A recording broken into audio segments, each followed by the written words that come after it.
I think it's important for students to understand that there's a lot of jobs that aren't 9 to 5 office jobs now. There's a lot of hybrid jobs out there that I'm like, I don't even know what this job title is. I mean, yours is one example, I mean, your job didn't exist 5 years ago or so,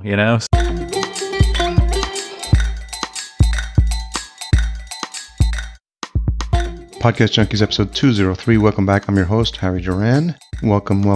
If you're new to this show, this is the one where we interview some of the most interesting people in the podcasting sphere and folks who are doing interesting things in the podcasting space.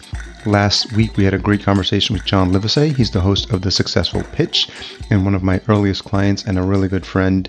I've gotten some really good feedback on the episode. John's a magnificent storyteller, so make sure you check that one out. Episode 202. A couple of weeks ago, I had the opportunity to be on the Learn with Others podcast hosted by Greg Stanley, and this week I get to return the favor. He's also the host of the Collector Car podcast, and we've got a couple of things we talked about in this episode. He talks about the inspiration to start the podcast, Learn from Others, and where he got the passion for helping students. It reminds me of my days in high school when I used to talk to the guidance counselor. So we go into a little bit about why most people's career paths are not linear. And I think only 2 of the people that he interviewed on his podcast actually had a clear idea of what they wanted to be when they were young. Most people like me did not, and I'm sure that's the case with you as well. We talk about early feedback he received on the podcast and the resources and tools he used to start his show. Then we dive into his second show, the Collector Car podcast, which I think really is his passion, and it really shines through in this conversation. And then to top it all off, he actually has a job working at Tops, which we talked a little bit about. And then we wrapped up with some of the book concepts he's been working on. So, as always, full show notes are available at podcastjunkies.com/203. This episode is brought to you by Focusrite, and specifically the Scarlett 2i2, which is my go-to sound card. I was so happy to see Dan Hewley and the Focusrite team at Podcast Movement recently, and I couldn't be more happier that they're an ongoing sponsor of Podcast Junkies. This sound card is so clean, and it's my go-to recommendation for new clients. Even if you have a microphone that has a USB output and you're tempted to just go directly into your laptop, I can't recommend highly enough how much better your voice will sound once you're routing it through the clean preamps of the 2i2. And this 3G version is a thing of beauty. They've even added an air mode, which enhances the quality of the sound. As always, you're able to monitor your sound directly from the Scarlett, and there's even a solo version if you don't need both channels. I typically use the 2i2, but I've had some clients set up the solo and they're just as happy with it. It's just the one channel in, and it's a really compact unit. So nothing but good things to say about the Scarlett 2i2. It's my definite go-to recommendation. Today's episode is also brought to you by Beyond the Podcast. Sponsored by AWeber, it's the premier virtual summit for podcasters. It's going to be held on September 18th from 11 a.m. Eastern to 3 p.m. Eastern. When it comes to simple email marketing solutions, AWeber is definitely one of the market leaders for entrepreneurs and small businesses. This awesome free one-day event is going to go way beyond episode downloads. 6 of the top most successful podcasting experts in the world, including myself, will give you the proven and actionable tips and advice on how to grow your listening audience, secure strategic sponsorships, market your show in new creative ways, and make your podcast more profitable. All you need to do is go to beyondthepodcastsummit.com, sign up for free, and you'll also be entered for a chance to win a brand new podcasting setup. Make sure you stay to the end of the episode where I reveal this week's retention hashtag, but for now, enjoy this conversation with Greg. So Greg Stanley, host of Learn from Others and the Collector Car podcast, thank you so much for joining us on Podcast Junkies. Yeah, thank you for having me today. Where's home for you right now, and how's the weather going? The weather's gorgeous up in Cincinnati, and nice. We've been known for cloudy winters, so I'm bracing for something to come soon. But it is gorgeous here right now. It's been gorgeous all summer. You've been having a nice summer then? Yeah, it's been fantastic. How about you? Good? Yes, good. Currently in Minneapolis, and so enjoying what will be that weather for a short term, and then you need to brace for more winter than I need to brace for. Sure. And I grew up in New York, so I'm familiar with that as well. So it shouldn't be too much of a stretch. Right. So for the benefit of our listeners, I always start off with our origin story. So if you can remember, like how we first got connected and chatting. Sure. Yeah, we got connected via LinkedIn. So for my Learn from Others podcast, I find guests predominantly through LinkedIn. And so I've been trying to network with other podcasters, and you reached out saying, hey, why do you want to link on LinkedIn? And I kind of told you why. And you were, nice enough to be a guest on my podcast a month or two ago. I appreciate that. And it's just kind of grown from there. So it was really just from a networking perspective, looking for interesting career journeys to share with others. And I thought someone such as yourself, with everything you're doing in the podcast movement, it would be a great career journey to share, and it was. Well, I thank you for continuing that discussion on LinkedIn, and also for having me on your show. It's interesting because maybe we can start with Learn from Others about the reason why you started that podcast, who the intended audience is, and what's been some of the feedback so far from launching. Sure. Yeah, I started Learn from Others a lot of different reasons. One of them is I'm a creative type who likes to I always wonder what people do for a living and why. And there's so many jobs out there that I just don't. I didn't even know they existed. I mean, one example was a friend of mine, his fiance, she sold buttons to major apparel companies. Like, I had no idea that was a job. I just assumed all the apparel companies did their own buttons, So I was like, well, if I'm 20 years into my career and I don't know a lot of these jobs out there, I'm sure students don't as well. And so that was kind of the initial thought of it. And that was even before podcasting. The second thing that started was my LinkedIn network was fairly robust. And so my day job is selling candy for Bazooka candy brands. And I posted a picture from a trade show of my booth of candy. And after a few trade shows, I had like 25,000 views. And I thought, well, that was pretty worthless. That was just a picture of a table with some stuff on it. What if I actually utilize my network for positive stuff that could affect people in a positive and creative way? So I thought, all right, well, I got a LinkedIn network here. I like to do this kind of fun stuff. And then I listened to a podcast that really kind of struck a chord. So I'm a big car enthusiast, as you know. And I was listening to a podcast called Cars Yeah, hosted by Mark Green. And what I loved about his podcast is it had a structured format. It had a structured set number of questions. It took the focus off of the host, in my mind, and put the focus on the guest. And the guest knew what the questions were going to be. And so I just thought it was really cool. It really was very inspiring to see what he was doing in the world of automobiles.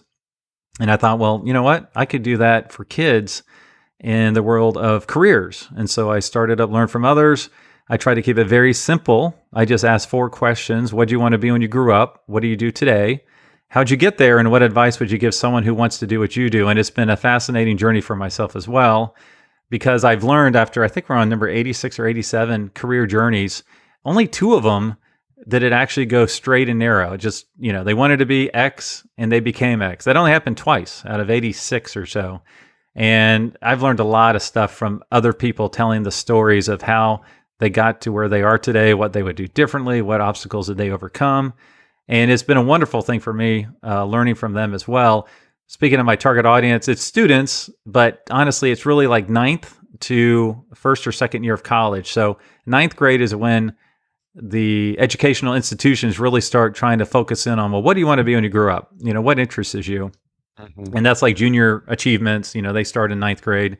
And it really goes beyond that, because when I look back, I didn't know what I wanted to do when I was a senior in college. So, it does go through the 1st and 2nd year of college, just trying to help share experiences that could help the students kind of crystallize their own career path.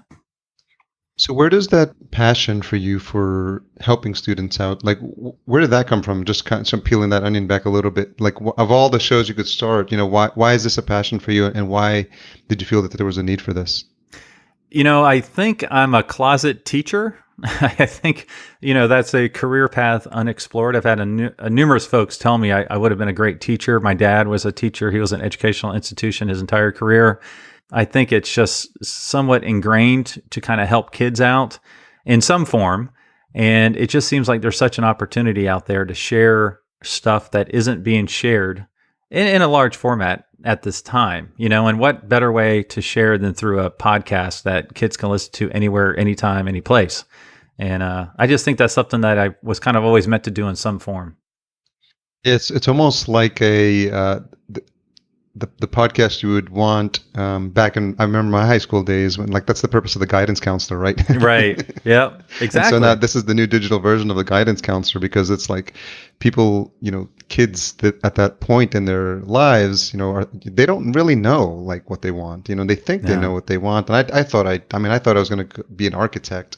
Me And too. I don't know. I don't know. I mean, I like design, so I think, if I sort of dig back where that came from, because I've always been a fan of design, and I used to collect fonts like it was crazy, but I never formally studied design, but I have an eye for it. So like even in like UX UI design, like with online stuff and apps, like I've always I know like what looks good together. So I think that's where the architecture stuff was born out of. And so I remember I took the Arts and Ideas class, which is a very basic like architecture class Right. in freshman year. I was just fascinated by all that stuff. So, but again, like to your point of the show and all the different routes people have taken, tastes change, your whims change, and you discover new avenues. And do you see that as a common thread in the stories people tell?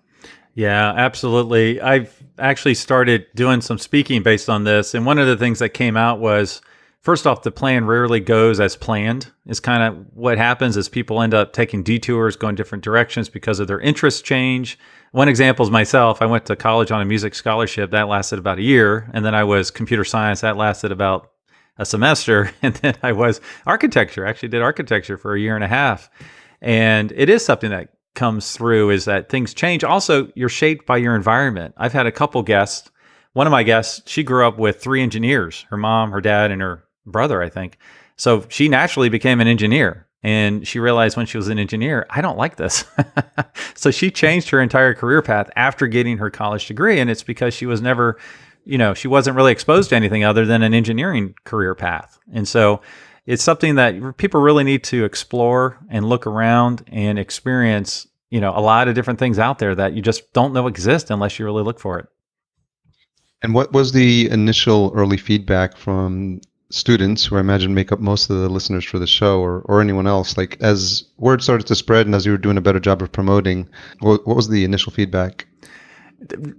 They're shocked that things weren't crystal clear. Like they think students, one of the big issues with students nowadays is they have this notion that you have to be 100% awesome, successful CEO by the time you're 24. That's because that's what society kind of portrays out there, everyone that they follow on social media and everything else. And so when they start listening to these career journeys and they're like, wow, they do X today. Well, they started doing something totally different. I had a guest, Heather Johnson. She wanted to be a forensic scientist this is back in the mid 80s, before that was a thing, before you had NCIS or any of those shows. And she ended up going in a totally different direction, and she sells Oreo cookies to 7-Eleven. So it's like, wow, that is totally different, And, so most of it is the kids are really surprised that so much stuff can change. You don't have to succeed immediately. You should really take time to explore, experience stuff to figure out what you do and don't like, so that you can be successful. One of my guests recently said that their dad told them, well, you need to do a job in this field because you're going to do it anyways, because that's what you're passionate about. If you don't do it as a job, you're going to do it as a hobby. So figure out some way to make that hobby a job, and you'll be happy, and you'll neve work a day in your life. Yeah, that's great advice. Yeah, I never heard it put that way before. I thought that was great. So when you decided you wanted to create the podcast, like, where did you go to figure out like how to do it and how to get started? Tech, there's so many questions in the beginning that we have that everyone takes a different path. It's been a nightmare. It's been so tough. And, I'm trying to think of where did I go? I think when I said that the Cars Yeah podcast was an inspiration, I called Mark up, and he was very instrumental in at least pointing me in the right directions initially. A lot of YouTube, trying to figure it out, a lot of help forums. Another friend of mine, he does a podcast down in Florida, and he helped me out a lot. Kind of gave me a list of stuff in which to pursue. So that it was tough. It wasn't as, it was a big learning experience. And, the first thing that everybody says, and I agree with, is you might not do it right when you start, but just start, start doing something, know? And so I wouldn't have lack of knowledge stop you from starting your own podcast. You just kind of figure it out, and you keep on going. I didn't know how to create a web page until I needed my own, and so You just kind of keep chipping away at it. Every day will get a little bit better. And that's what I've been doing for the last, actually, just over a year now. So can you talk a little bit about the format? Because you touched on the fact that you have questions that you ask. So it's helpful for people sometimes who are just getting started to have some sort of structure to follow. Because if you're not comfortable talking to people, if you're not comfortable interviewing, you're doing it for the first time, you don't know what you don't know, and you get really nervous. I know I did in the beginning with the first, half dozen interviews. I was just like, I want to make sure I get my 5 questions answered. So can you talk a little bit how the format has helped you with the show, and also made for just a more natural and engaging conversation? Yeah, I think that's really key, is trying to get the natural and engaging. So you don't want to be too formulaic. You don't want to be too scripted. And so what I've done is I have my 4 big questions. So those are the ones I want to get to at some point. It's the, what do you want to be when you grow up? Because I think it's important to understand that what you wanted to be when you're little doesn't necessarily mean that's what you're going to do when you're big. What do you do today? That's the key question. And part of that is, how did you get there? So walk us along your career path. So, if someone was, I also ask them typically, what was their first job, which is always fun. People like to walk down memory lane there. But kind of take us from your first job to your job today along your career path.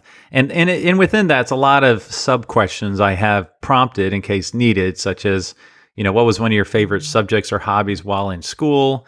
I try to have, 5 or 6 sub-questions to kind of just have in my back pocket, depending on how the conversation's going. Once we're talking about their career path, is there an obstacle that you had trouble overcoming? What's your typical work days like? I think it's important for students to understand that there's a lot of jobs that aren't 9-to-5 office jobs now. There's a lot of hybrid jobs out there that I'm like, I don't even know what this job title is. I mean, yours is one example, your job didn't exist, 5 years ago or so, So anyways, use the big questions to kind of keep the format going, have a lot of little sub questions depending on the conversation.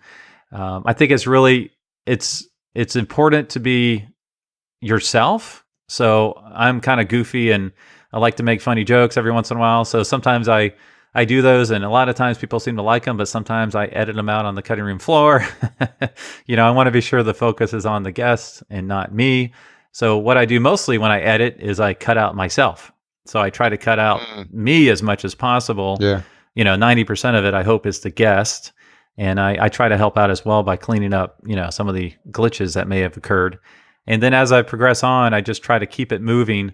I have had sometimes where, one interview might be 18 minutes long. Another one might be 48 minutes long, and so it's really depends on what their career journey is all about. I mean, they might only be in the career field for 4 years, so that's going to be not that long. Whereas someone else, I had a retired NCIS agent one time, and his was quite a bit longer, and I didn't want to cut any of that out because it was such rich information about his career path and what he did and what advice he would have for others. So I don't keep myself to a scripted time frame. Now I do want to, I would like to keep it under around 30 or under if possible, but I just try to make sure the content's there. And one thing at the end is I'm a huge car enthusiast, and so at the end I like to have something fun, which I was really kind of wondering about when I did it at first, but I've gotten more positive feedback on that for a couple of different reasons. So I ask you, what is your first car? What's your dream car? And then I pick out a cool car for you based on your job, which is always a lot of fun. And what I have found is that my guests really like it because they like talking about their first car. Even if it was a horrible experience, it's still a fun experience. And then picking out a cool car from them is fun. And then folks remember the podcast because, you're the career podcast with the car question at the end, So, it plays to my passion. One of your previous guests that I had as well, John Cochran, he mentioned, you ought to have a car specific podcast. And that was the initiation for the second podcast was John. And he had a great question. He said, if people don't, how would people describe you?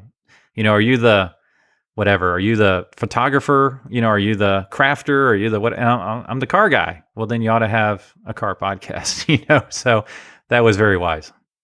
So let's talk about the Collector Car podcast, how long that's been going and what your initial thoughts are about how are you going to apply what you learned from Learn from Others to launch that?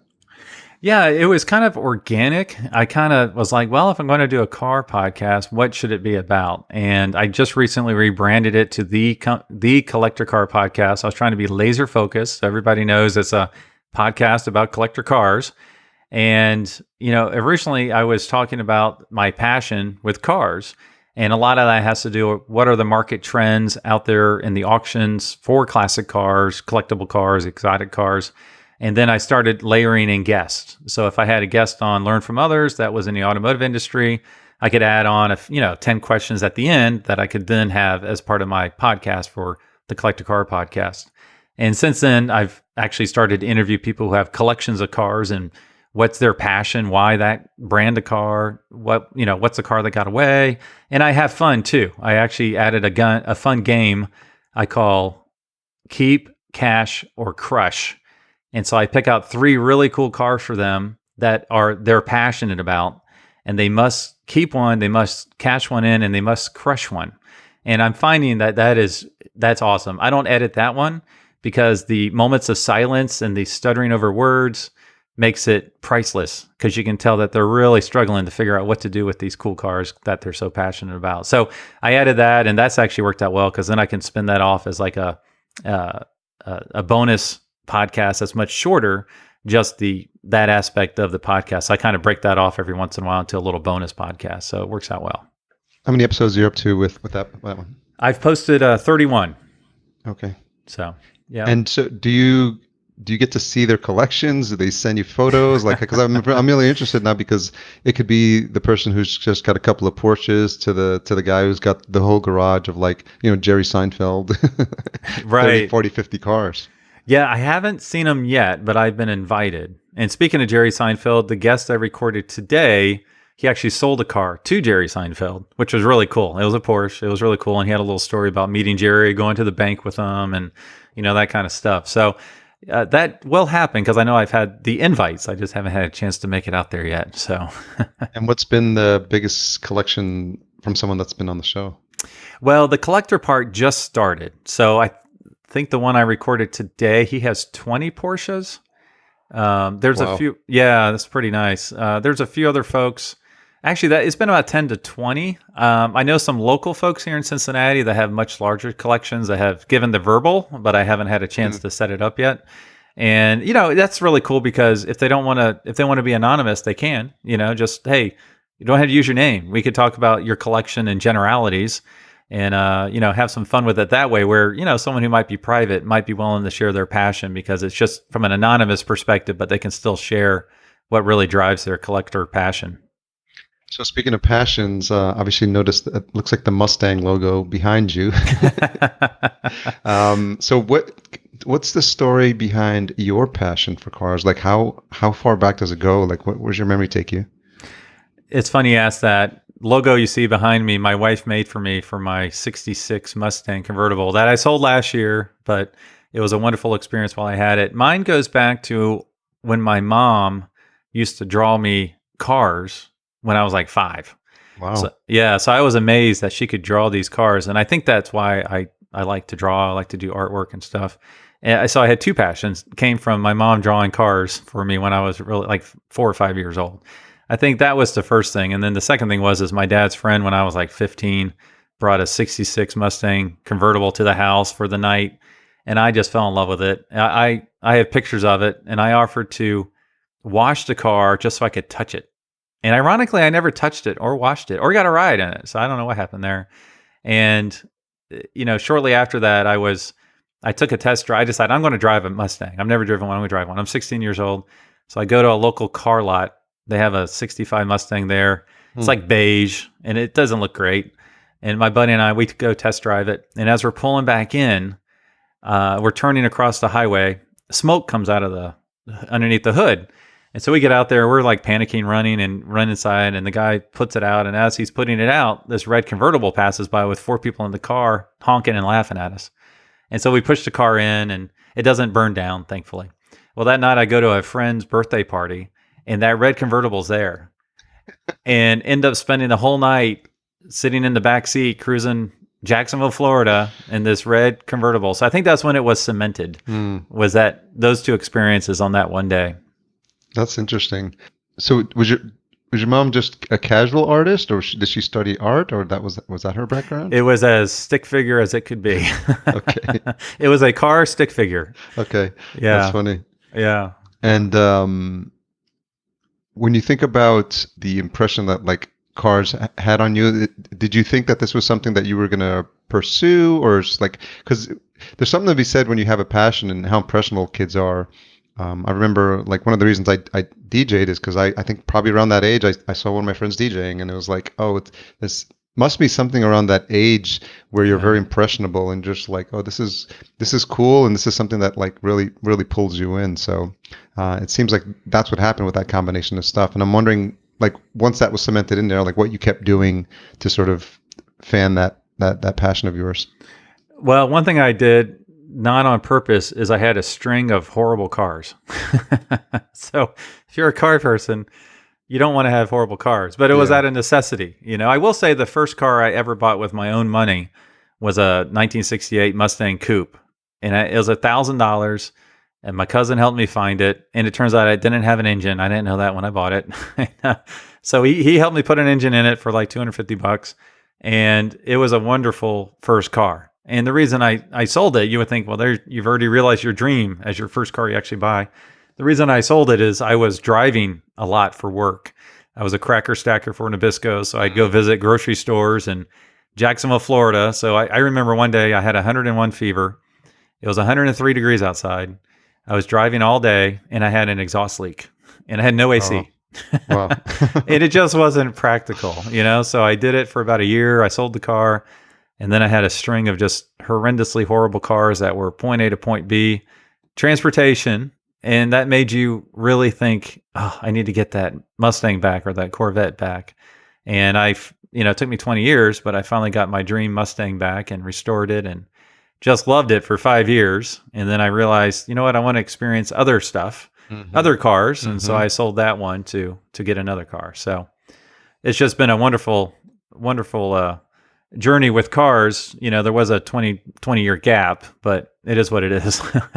What do you think about the changes in the styles? Because I remember there was a point in the 80s, late 80s maybe, when the Mustang became like this boxy thing Yeah. that wasn't like, it just sort of lost the allure of like what, the muscle cars, right? And then I think they figured it out, like a way to bring that back. So do you have any opinions about certain eras of the Mustang that you're not fans of? Yeah, there's definitely some. I like the early 70s, like the 74 to 78, or actually like 86, I'm not a fan of. I did like the boxy later ones, like the 86 to 93, I think. Yeah. And those are actually going up in value right now. Yeah, so some of that is related to high school. I had two high school buddies. Their graduation present was a Mustang GT. Oh, that Each must one be of them, a nice. black one and a white one. I'm like, oh my gosh, you're killing me. So yeah, there's definitely a lot of different opinions I have depending on the Mustang. I could talk 2 hours about that, or or any of the cars in general. Yeah, I grew up in the 80s, and for a while the Monte Carlo SS was like super, like is a bit Yeah, I think just one of those. I grew up in New York, so you see a lot of like what you call the Guidos, like yeah, in the Monte Carlo SS. And there was a strip in Yonkers where I grew up where, first, as high school kids tend to do, that it'd be the cruising strip, and so that's where you'd right. see all the cars on display. Didn't we have the same high school car? Like, Oh, didn't we? yep, But I had a Chrysler Laser. I shared Chrysler with my Laser, yep. sisters. I had an '86 Chrysler Laser. You had one as well, which is a small world thing. That wasn't officially my first car because I had to share it with my sisters. It was a turbo though, and I just noticed Jay Leno's doing a part about that car on his Really? upcoming TV show. Yeah, Oh it wow, seemed gotta check it out. I think I had my original eye on the Dodge Daytona. Yeah, that's right. You had the And Dodge yeah, Daytona. and no, I had not. Well, I had my eye in the Dodge Daytona, but it was like the sister. The Chrysler was the sister car because in Right, that day and age, Chrysler and Dodge were the same company, right. so they were just making variations of the car. And I was like, well, it's not the Dodge Daytona, but it's the Chrysler Laser, which is like basically the same car. I think the Dodge had better wheels though. Yeah, I yeah. think it looked a little better. Yeah, that's So, funny. can you talk a little bit a bit about what you're doing now for your current day job? Because it seems like you've got a mix of all these different passions and stuff. So maybe talk a little bit about the work you're doing now. Sure. Yeah. So my day job is I'm a national sales manager for Bazooka Candy, which is a division of Topps, the baseball cards. And so I have a wonderful job, wonderful company, great boss, great bosses. Everybody's just awesome. It's a really great culture we have. And I call on basically the C-store, the convenience division. So I'll travel across the U.S., mostly in the Northeast, calling on some of the big divisions. So if you think of any of the major gas stations in your area, like a Speedway or a Wawa or Sheetz, that's my job, is to go in there and tell them, here's why what we sell is so awesome and why you need to carry more of it. And thankfully, we do have really great products. So my products would be like the ring pop, like the candy wedding ring, juicy drop pop, push pops, bazooka, obviously. So it's been a wonderful time. I've been there almost 4 years, 3.5 years. And what's nice about it is since I do travel quite a bit, I can make some connections or meet people that I meet through the podcast while I travel, which is kind of cool. I just grab coffee as I'm driving through or whatever. So that's been a lot of fun. What have you noticed about changing tastes in people, like with those candies? Some of it, there's probably a bit of nostalgic allure for some of the bazooka brands, I would imagine. But do you see anything else in terms of trends with some of the other stuff, or just overall? Are you teeing me up for a product placement? It's funny you mentioned bazooka and retro, because we just launched a retro bazooka. We call it Bazooka Throwback. So it's pretty cool. It's a little retro design back in, I think, the 1983 packaging with the comics. 40 years of comic strips are back in the gum, which has been my number one request at trade shows. And what's really fun is the original artist who did the comic strips. Well, he's not. Apparently doesn't work for us anymore, but there's someone at our company that had input on some of those. So Wow. He actually made like 3 or 4 new comic strips for this relaunch, which is pretty cool. But overall, that's a very niche kind of item. That bubblegum that's retro has such a distinctive taste. Bubblegum not bubblegum, but gum on general, kids aren't eating as much. They've switched to like gummies and hard candies and stuff, and non-chocolate candies, which works out great because that's the product I sell now. So when you're looking at trends, they've gone away from the mints and the gums more to the candy and the gummies, and gummies are just nuts right now. And I think, do you see, or do you get any pushback from folks looking for like maybe less sweeter versions now, that people are more like aware of like how much of that stuff they consume on a regular basis? Not really. It's so funny because you see that a lot in the news, but then, every once in a while I hear from maybe a buyer, but then it sells. It sells like crazy. So, the parents buying it for the kids, and it's not a everyday consumable. It's like a sweet treat. So it's more of an indulging, we call it edible entertainment because they can kind of play around with the food while they eat it. It's more of an indulgent item versus a staple. So I think they don't worry about it as much on those types of products. It seems like there's I've been noticing for a while just this trend of like nostalgia and things that just kind of remind you. I mean, you see it with like Stranger Things, for example, like the TV show, like it just instant blast to the back to the 80s, which they did a real good job of. But then you see brands being, reborn. We actually work with a client called K-Swiss, the sneaker company, and they've been able to do a sort of a rebranding. So is that something that you just happen to notice? Yeah, it's funny. We have really smart people that work on our new product development stuff, and I know they've been looking at trends, and I think just the nostalgia trend in general, they picked up on that probably a couple years ago now, and it just takes a long time to get a product through development. And so I don't know that we'll be coming out with anything else nostalgia or retro, but that is something huge. You mentioned Stranger Things. I've personally never seen an episode. I want to see an episode, but that has been huge. Just the 80s. 80s are just massive right now. And I think they'll continue to be that way for a while. The 80s, the cars from the 80s are going up in price like crazy, even the early 90s. So you're even seeing that. It's mostly because as that generation gets older, now they have the discretionary income to go out and buy what they wanted when they were little kids and couldn't afford it. They want to buy that Lamborghini, that was on their bedroom poster. I had one of those back in the day. I still can't afford a Lamborghini, but, if I could, I would. The one car poster I did have was the Porsche 959. Oh, yeah. Yeah. I don't think they ever made it mass production. So it just, for some reason, that just captivated me for like the longest time. Well, shameless plug. If you go to my Instagram, the Collector Car Podcast, you will see a silver 959 a couple weeks ago I saw up in Boston. Wow. Yeah, those are gorgeous, cool cars. Very technologically advanced for the time. Yeah. What year was that? That was 80. It's like 86. 86. Yeah. So yeah. when you think about the show and with the combination of both podcasts, you have over 100. How have you grown, or how have you noticed you're different as a host from when you first started? Much more relaxed, I think is the first thing. Confident in the questions, what works, what doesn't work, kind of fine-tuning your script as you go along. I'm still fine-tuning the Collector Car Podcast because I realize my guest changes. It might not be a collector this week. It might be someone who's an expert on Japanese imports or something. So I'm still, that particular one, I might have 2 or 3 different questions or scripts that I want to reference. So I'm still kind of learning as I go through the Collector Car Podcast, but it's mostly just getting comfort with your equipment, your process. What do you do when you forgot to hit record, which only has happened once out of 86 times, which I like to think is good. Yeah. I'm learning now, like just Spotify. It took me forever to kind of figure out the Spotify piece, and something that's really cool. And I'm actually getting the most traction on, which is surprising to me, is I'm taking Spotify. You have the ability to upload it. Well, you can upload it to your Instagram story.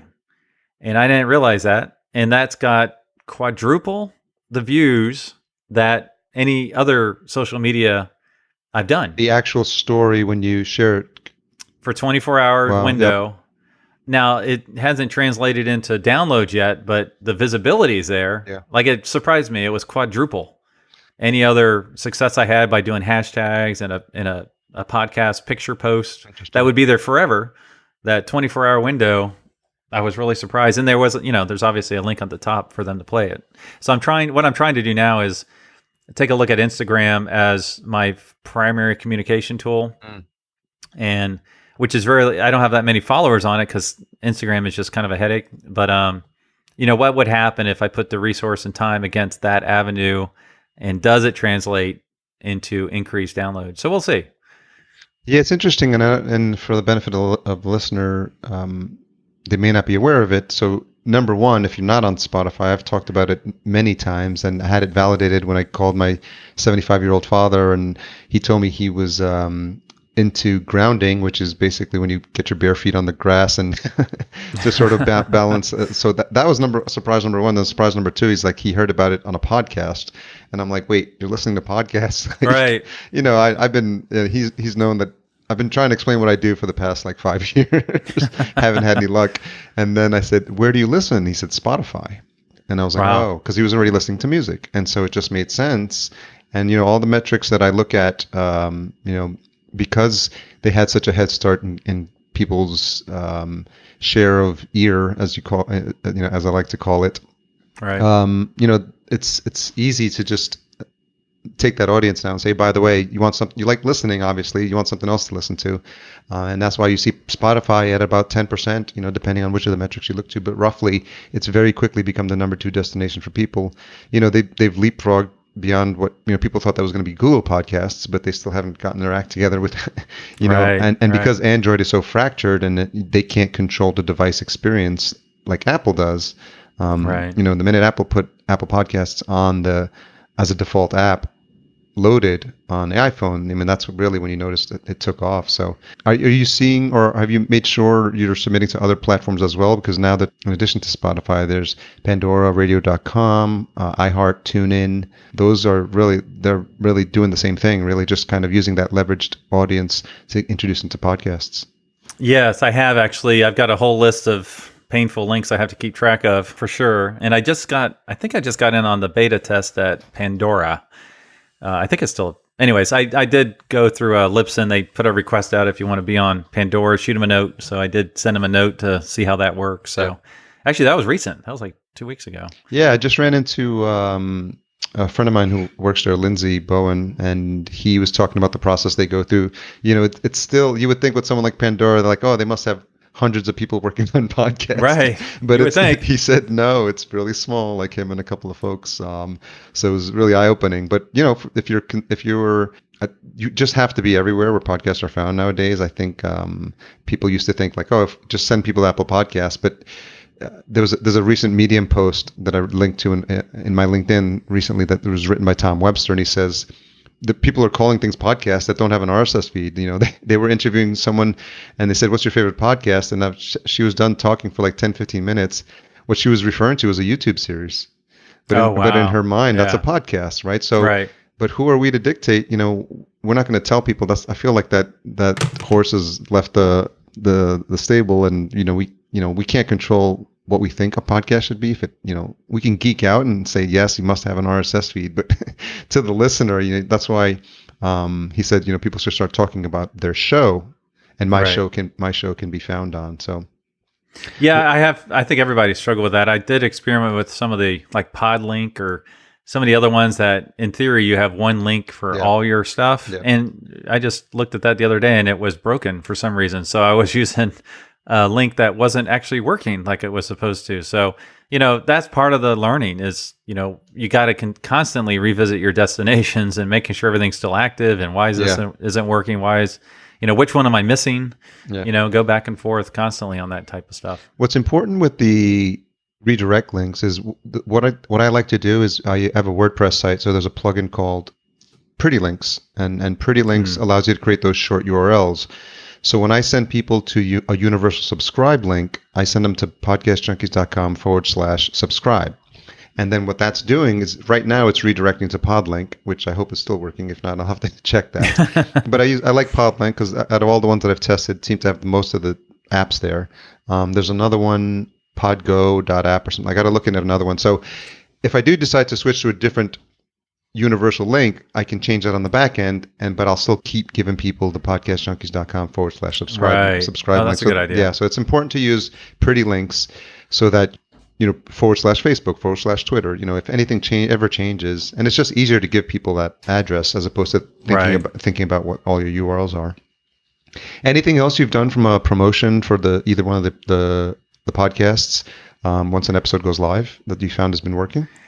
A little bit on LinkedIn. People seem to like it on LinkedIn. I am getting, I haven't quantified it in a while. It's more of impressions versus downloads. So it's probably 1,500 impressions, and that's like a weekly number. So that's, in my world, that's really decent. Yeah. And you never know when that's going to turn into a download or, subscribe now, that kind of thing. So the newsletter that I'll do a newsletter every 6 weeks. I don't do it as frequently as I should, but I probably, it's about a 10% engagement rate, which I think is probably pretty consistent. Actually, it might actually be a little high, honestly. Yeah. And then, your click rate is probably 3 to 4% from that, Yeah, that's mostly what I've been doing. I find that my guest network is pretty robust, which is fun. So I always do the recap email with all the links so they can share it with their friends. And I have the asks, hey, please forward this to your friends, family, and coworkers, and share with your network. And I put the request in there for future guests. And I try to be specific. So if I need someone in advanced manufacturing, I try to put that out there. So, and that does work as well. People that enjoyed being on the podcast, they're the biggest cheerleaders to get future guests. So that's been a great way to do it as well. I think having guests and engaging your audience, I think is a great way to grow your podcast. Yeah, I'm always a big proponent of making it. I always say you should have a mantra called treat your guests like gold, and you make it as easy for them to share because you never want a guest working harder to promote an episode than you, right? Because they've already done you the favor by appearing. And you did a really good job. And I actually think I need to do some more promotion because I had some stuff scheduled and then there was travel. So I think I do want to get out because you provided the artwork as well. And whenever I see guests that, do that, I really appreciate it because, being on the other side, when you're trying to get promotion for your own episode, you do the same thing. So I think the more hosts that have guests, I think they can appreciate it more.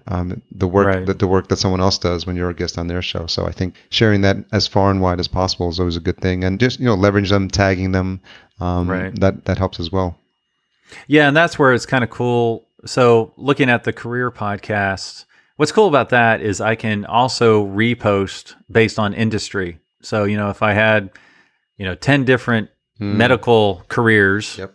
I did last year or whatever, I can repost that as, whatever, this is medical week, and so I would think about that when you're trying to design your own podcast, and it's unlimited, So for Black History Month, I could focus in on all the successful guests I've had that are African American, and you could take that across any demographic you want. You could do a special, whatever for Veterans Day, all the, guests I had that served in the past, there's a lot of ways you could slice and dice it and share it with very specific customer bases or very specific listeners. And what's also really cool is I've been asked to go to some conventions as a podcast, kind of like a facilitator. So I'm going to a health collaborative convention in a couple weeks. Yeah. And all I'm doing there is I'm interviewing people for their career journeys. And I'm doing a condensed script, still the same 4 questions, but I'll probably lose the car part of it. But, I'll have 9 folks that I'm interviewing at the actual Health Collaborative convention that will then be shared through their network and obviously my own as well. And then I have a Junior Achievements next year where everybody who's a participant, a vendor, or a company that is sharing their stuff with students, I'll interview folks so that the students can listen either before the convention or after the convention to learn about the folks they're either going to meet or they just met. So it's kind of cool. And if they're interested in becoming a welder, all right, well, I can listen to his career path and what advice would he give for someone who wants to do what he's doing. So there's a lot of ways to kind of plug into different avenues of finding new folks to listen to the podcast. Yeah, it's so important, that point of really thinking about like the future of your show and thinking about all the different ways that you can repurpose the content, because that would your episodes would almost lend themselves perfectly to a book as well. Yeah, ironically I have 3 planned. Just don't have time to write them. One kind of like the Who Moved My Cheese, very simple, more for like an 8th grader. One a little bit more for the high school student, what have I learned from all these career journeys? And then one for a business professional or just a professional who has succeeded. How can I share with the next generation kind of idea? And it's interesting you say that because I'm actually speaking to 2 different groups at Xavier University in the next week and then in 3 months. And it's about that exactly. It's about, what have I learned from all these career journeys that I could share with the next generation? And then also, what can students do now that would help them succeed based on, what I've learned from all these different career journeys. So a lot of different fun stuff that can come out of it. Yeah, and that point you made about categorizing your episodes, I've done it as well because I've had, female podcast hosts and international podcast hosts and African American. And so I started making categories, and then within WordPress for that post, you can tag them. So I think it's just been a challenge to figure out what's the best way where I can have it would be nice to have categories on the website to say, if you want to just, to see all female podcasters or Latino podcasters or African American podcasters. But I did create social media. Say for a while I was running it through Edgar, which is our scheduling tool. It says, these are all the female hosts on Podcast Junkies, and the link would be back to the site with the female podcasting tag, and so it would only show the episodes that fit that category. So it's similar to I think what you were talking about, but again, it's just as a podcast host, we should always be thinking about different ways to take that same content and show it to a new audience. Yeah, and I'm glad you said that because I actually categorize all my podcasts on my website based on the career cluster that's defined by the Department of Education. So, that's smart. So when a student goes to my website, they can click on the career cluster that interests them. So it might be human services, might be financial, might be medical. There's 16 of them, and I need, part of the goal is to fill them all out really well. So like I need some advanced manufacturing folks. I need to have some STEM folks. I need more folks in the transportation and logistics realm. I found that, there's certain folks that you do have to be careful in that when you get approached for someone to be a guest on your podcast, you don't want too many of the same career journeys all at the same time.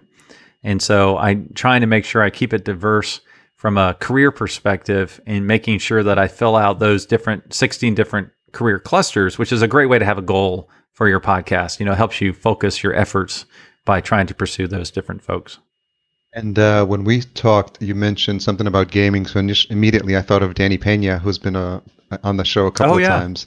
So I think you guys connected. I don't know if that's still a work in progress.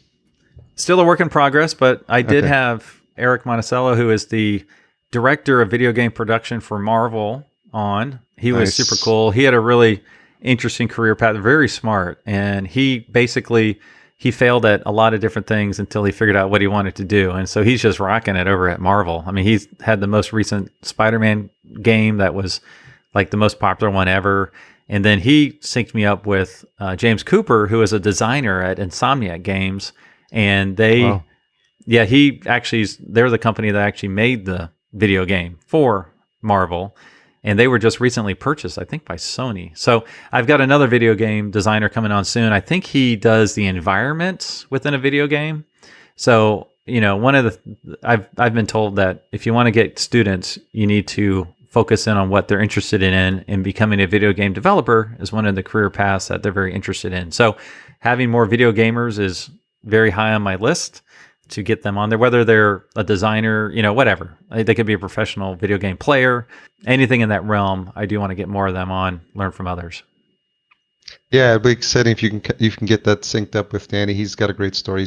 He's actually an OG podcaster, so he's been doing it like 10, 11, 12 years, which ties into the gaming too. So he's got a great, and he produced his own movie like solely on, and he edited it solely on iMovie, which is amazing. Oh yeah, yeah. I started watching this a documentary. So yeah, I started watching this documentary after we had talked. Yeah, so so the video game stuff is really cool and really interesting. Couple of questions as we wrap up. What's something you've changed your mind about recently? Something, I told myself I'd prep myself for these last questions at the end. Changed my mind about recently. That's a great question. And this is the part you referred to earlier when you leave it. You just leave the silence in when it gets. That's right. You just leave it in. I think it would have to be the social media aspect of trying to reach more listeners by doing the Instagram stories. I think that's been the biggest thing, because I'm like, all right, if I'm going to put all my effort into one social media basket, let's see what this one does. And it is showing fruit already. So it's only been about a week. Actually, it's not even been a week. So. And that's the most important thing, like trying something out, but not like willy-nilly, like just like the shotgun approach and not measuring it. That's right. That's because that's the worst thing you can do, because you're like, I'm putting it everywhere, but I'm not tracking if it's moving the needle. So I think that's the one thing you're doing that's important as well. Right. Yep. What's the most misunderstood thing about you? I think I'm not as smart as I look. No, I'm just kidding. I think I'm a more relaxed and carefree guy than people think when they first meet me. I think they think I'm very regimented and, which I'm sure there's part to that, but I'm much more of a relaxing, jovial kind of guy. So I want to thank you for taking the time to come on Podcast Junkies and sharing your story with our audience as well, because sort of like what you do with Learn From Others, where you're educating people or students on what's possible in the world of careers, I think in the same way, like having just this wide variety of podcast hosts on my show really show listeners that there is no one path to podcasting either, and there's nothing wrong with having multiple shows and engaging in multiple passions. So I appreciate you sharing your story. Yeah, you actually, in prepping for this, you reminded me. So your goal is to help 1 million people find their voice, correct? Yes. I'm going to pay homage to you. My goal is to help 1 million people share their career journey. Nice. So I thought, man, that syncs up just right. So we're helping each other fulfill our missions. That's right. Yeah, exactly. Awesome. So where's the best place? I know you've got a couple of different shows. So in terms of people engaging with you, and best place to point people to for support of the show? Sure. So on Instagram, it's just Learn From Others, at Learn From Others, and it's at the Collector Car Podcast, whole 4 words all together. And it's the same for the website. So learnfromothers.org, and then the collectorcarpodcast.com. So I'm building I still have the YouTube, I still have Facebook, that kind of stuff out there, but most of the activities on Instagram and obviously on the website, which I update both of those. I have a blog there. I update both of them probably 3 times a week. So we'll make sure we have links to all of those in the show notes so people can dig in and start listening to the shows. I really enjoyed the ones I've participating in them and the ones I've listened to. And obviously, if you have anyone who is an aficionado of cars, or is anyone in your family who needs some guidance on their possible career, I recommend Learn From Others as well. So thanks again, Greg, for your time. Thank you so much, Harry. So thanks to Greg for coming on the show. Much appreciated. As always, full show notes available at podcastjunkies.com/203. Intro and outro music composed by Cedar and Soil.